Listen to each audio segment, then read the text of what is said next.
তো বিয়ের দিন সকালবেলা মানে ঘুমানোর তো টাইম পাইনি, খাওয়া দাওয়া করে ঘুমাতে ঘুমাতে প্রায় আমাদের 3টে সাড়ে 3টে মতো বেজে গিয়েছিলো। তো তারপরেও সকাল সকাল করে উঠে ঘরদুয়ার বাসি ঘরদুয়ার মুছে রেডি হয়ে নিয়েছি। আর এখন বোনেদের আশীর্বাদ হচ্ছে, কারণ তাড়াতাড়ি ওদেরকে সকাল সকাল ছেড়ে দিতে হবে। সবাই জানো যে এরপর গিয়ে ওখানে অনেক রকমের কাজ থাকে, তো সেগুলো করার জন্য আমরা তাড়াতাড়ি করে ছেড়ে দেব। তো আমাদের বাড়িতে সবথেকে সিনিয়র হলো আমার দাদু, তো তার জন্যই আমার দাদুকে ফার্স্ট আশীর্বাদ করতে বলা হয়েছিল। তো তারপরে এখন আমার বড় মা করছে, একে একে সব মাসিরা, আমার ঠাকুমা সবার করা হয়ে গেছে, আমিও আশীর্বাদ করে ফেলেছি। তো এরপর আমার মা আসছে, তো আমার মাকে রাখা যাচ্ছিল না, সকাল থেকে প্রচুর পরিমাণে আমার মা কাঁদছিল। রান্নাঘরে বসে বসে মাকে কেউ ভোলাতে পারছিল না, একটা লোক লাগছিল মাকে সামলাতে। মা এমন মানে এত কান্না করছিল, আমার বেলায় তো আমার মা কেঁদে কেঁদে পুরো বমি করে ফেলেছিল। তো সেম জিনিস আমার বোনের ক্ষেত্রেও হয়েছে। আমার বোনের ক্ষেত্রেও মা সেই সকাল থেকে কেঁদে চলেছে পরিমাণ। আর আমার বোন তো আগের দিন থেকেই কাঁদছে, শাঁখা পড়ানোর সময় থেকেই আমার বোন কন্টিনিউ কেঁদে যাচ্ছে। আর আমার মা আজকে মাকে রাখা যাচ্ছিল না, মা এদিকে কাঁদছে ওদিকে বাপি কাঁদছে, মানে যাচ্ছে তাই অবস্থা। আমি কাকে সামলাবো আমি বুঝে উঠতে পারছি না, এমন অবস্থা। এদিকে বোন সমানে কেঁদে চলেছে, মানে প্রচুর অবস্থা খারাপ হয়ে গেছিলো বাড়িতে।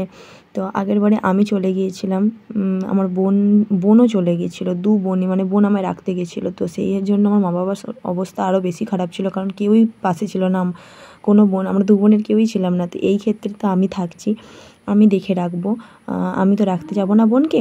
আমার একটা মামার ছেলে আর আমার মাসির ছেলে, আমার দাদা, দুই ভাই মিলে বোনকে রাখতে যাবে আর কি। তো এখানে তাড়াতাড়ি করেই আমরা কাজকর্ম সারছি, এখনও অনেক কাজ আছে, কনকাঞ্জলি, বরণ, তারপরে আমাদের এখানে 5-6টা ঠাকুর মন্দির আছে, সেগুলোই প্রণাম করতে নিয়ে যেতে হবে। মানে এখনও আমাদের এখানে প্রায় 40-45 মিনিটের একটা কাজ আছে, তো সেই কাজটা কমপ্লিট করতেই হবে। তো তারপর ওদেরকে ছাড়তে পারবো, এরকম একটা ব্যাপার আর কি। তো চলো আস্তে আস্তে ধান ধূপ দিয়ে আশীর্বাদটা করুক, মা করবে, তারপরে বাপি মানে হাতে হাত তুলে মানে সম্প্রদান করার পর আর কেউ কিছুই করতে পারবে না আশীর্বাদ আর কি। তো তার জন্য মা শেষ আশীর্বাদ করছে। তো এরপর হচ্ছে আমার বাপি আসবে, বাপিও প্রচুর দেখছি কাঁদছে, ওদিকে তাকিয়ে দেখি বাপিও কাঁদছে, মানে কীরকম একটা অবস্থা। মেয়ে চলে যাওয়ার সময় এই একটা ব্যাপার হয়। তো 20 বছর 22 বছর ধরে মেয়েকে মানুষ করার পর মেয়েকে যখন পরের বাড়ি তুলে দিতে হয়, তখনই বাবা মার বুকটা ফেটে যায় কান্নায়, যে এতদিন ধরে যে মেয়েকে আমি আদর যত্নে মানুষ করেছিলাম, তো সেই মেয়েকে আজ পরের ঘরে দিতে হচ্ছে। সেই জন্য মানে সবসময় চাই, মানে সবাই চায় মেয়ে হোক মেয়ে হোক। তো আমি একটা কারণে খুব ভয় লাগে যে সেই মানুষ করব, ভালোবাসবো, আদর যত্নে, কিন্তু আমাকে পাঠিয়ে তো দিতেই হবে পরের বাড়িতে। তো ঠিক আছে, কি আর করা যাবে, মায়ের আশীর্বাদ হয়ে গেছে। তো এবার আসবে আমার বাপি। তো বাপির হয়ে গেলে তারপরে ওদেরকে আবারও বরণের জায়গায় নিয়ে যেতে হবে, তো বরণ করা হবে, তারপরে কনকাঞ্জলি দিয়ে বাড়ির বাইরে বেরোবে আর কি। তো এই যে বাপিও কিন্তু খুবই কাঁদছিল, বাপিকেও রাখা যাচ্ছিল না। আমার ক্ষেত্রেও তাই, বাপি খুব কাঁদছিল, আর এই বনির ক্ষেত্রেও তাই।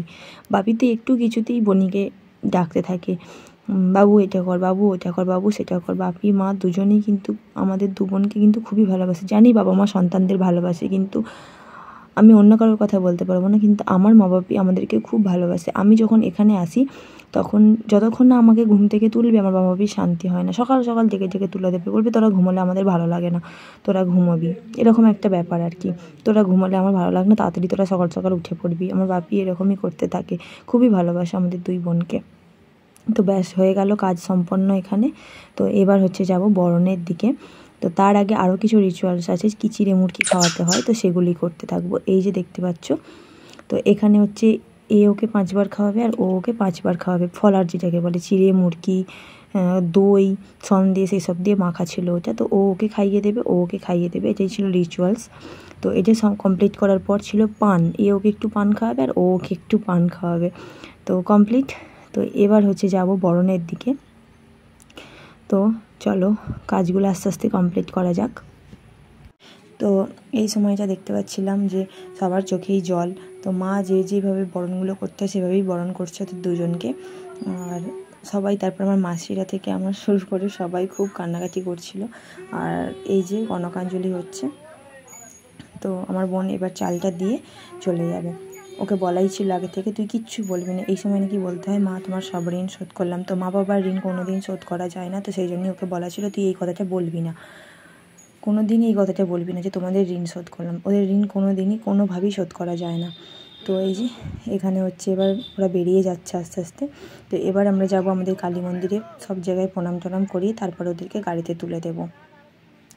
তো চলো এখন নিয়ে যাই, কষ্ট হলেও নিয়ে যেতে হবে, কিছু করার নেই। আমার খুব কষ্ট হচ্ছিলো যে এখানে আসলেই বোনটাকে দেখতে পারতাম, বোনটার সঙ্গে আনন্দ, মারপিট, ঝগড়াঝাটি সব কিছুই করতাম, বাট আর পাবো না, আর পারবো না। এখানে আসলে হয়তো আমি আসবো না, আর ও আসলে আমি আসবো না, এইভাবেই হয়তো হবে, দু বোনের হয়তো দেখা এবার খুব কম হবে। তো তো চলো এখন আপাতত ওদেরকে নিয়ে বেরিয়ে যাই। তো বাপিকে প্রণাম টনাম সেরে নিল, নিয়ে এবার চলো আমরা বেরিয়ে যাই। তো এই যে এসে গেছি আমাদের কালী মন্দিরে। তো তোমরা সবাই এই জায়গাটা কিন্তু চেনো। তো এখান থেকে প্রণাম করে আমাদের শীতলা মন্দির আছে, এখানে ষষ্ঠীতলা আছে, তো ওইখানে প্রণাম করবে। তো প্রণাম করার পরে তারপরে হচ্ছে ওরা আবার যাব আমাদের নারায়ণ মন্দিরে, সেখানে প্রণাম করবে। তারপরে গিয়ে আমরা যাব দুর্গা মন্দির, সেখানে প্রণাম হবে। তো তারপরে ওদেরকে গাড়িতে তুলে দেব। তো আমি ওদেরকে বললাম কি এখন আর গাড়িতে উঠতে হয় না। তো গাড়িতে উঠতে উঠতেই সময় শেষ, আর আমরা অনেক সবাই ছিলাম, তো কতজন আর গাড়িতে ধরবে। তার জন্য হেঁটে হেঁটেই আমরা এলাম নারায়ণ মন্দিরে করার প্রণাম করার পর এখানে এলাম। এটা আমাদের দুর্গা মন্দির, অনেকেই জানো। তো অনেকেই এই ভিডিওটা দেখেছো, আমাদের দুর্গাপুজোর ভিডিও, তাহলেই সবাই চিনতে পারবে। তো আমাদের সব কিছু রিচুয়ালস কমপ্লিট হয়ে গেছে। তো এবার ওদেরকে গাড়িতে তুলে দিলাম, ওরাও বেরিয়ে যাচ্ছে। ওদেরকে আশীর্বাদ করো, ওদের আগামী জীবন যেন খুব ভালোভাবে কাটে। কেমন লাগলো ব্লগটা অবশ্যই কমেন্টে জানিও। তো নেক্সট ভিডিও রিসেপশন ভিডিও। তো চলো টাটা, বাই বাই, দেখা হচ্ছে নেক্সট ভিডিওতে।